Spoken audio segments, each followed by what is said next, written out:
Narito na ang PTV Balita Ngayon. Umabot na sa mahigit 4 na trilyong piso ang halaga ng investments na naidulot ng mga foreign trip ni Pangulong Ferdinand R. Marcos Jr.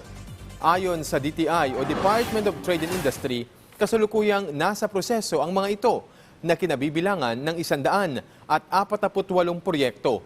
Ilan sa mga ito ay may kinalaman sa manufacturing sector, IT and BPM, renewable energy, data centers at telecommunications. Una nang binigyang diin ng pamahalaan na ang karagdagang investments ay magdudulot din ng maraming oportunidad at trabaho para sa mga Pilipino.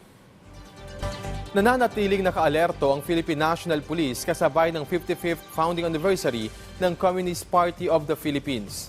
Ayon kay PNP Public Information Office Chief Colonel Jean Fajardo, dapat matuto na ang mga Pilipino sa mga nangyari noong nakalipas na taon kung saan patuloy ang pag-atake ng mga rebeldeng grupo kahit may unilateral ceasefire o tigil putukan. Giit ng PNP, mahalagang matiyak ang seguridad at kaayusan ng bansa, lalo't marami ang nagdiriwang ngayong holiday. Samantala, kahapon, 9 na miyembro ng NPA ang nasawi matapos makaengkwentro ng militar sa Malaybalay City sa probinsya ng Bukidnon. At yan po ang mga balita sa oras na ito. Para sa mapang updates, i-follow at ilike kami sa aming social media site sa @PTVPH. Ako sa Alan Francisco. Magandang hapon.